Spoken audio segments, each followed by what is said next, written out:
वडिलोपार्जित मिळकतीचे वाटप हे 3 पद्धतीने करता येते. एक म्हणजे दुय्यम निबंधक यांच्या कार्यालयामध्ये दस्त नोंदणी करून, दुसरा म्हणजे तहसीलदार यांच्या समोरील कलम 85 चे वाटप आणि तिसरा म्हणजे दिवाणी न्यायालय.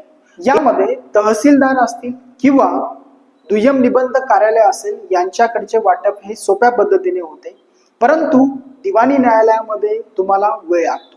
याचे कारण असे आहे, दिवाणी न्यायालयामध्ये तसा दावा दाखल करावा लागतो, त्यानंतर वादी असतील प्रतिवादी असतील यांना नोटिसा काढल्या जातात, ते त्यांचं म्हणणं मांडतात, पुरावे देतात, मग वगैरे वगैरे इथून पुढे प्रोसेस जात असते. त्यानंतर न्यायालयाचा जो निकाल असतो तो जिल्हाधिकारी यांच्याकडे पाठवत असतात.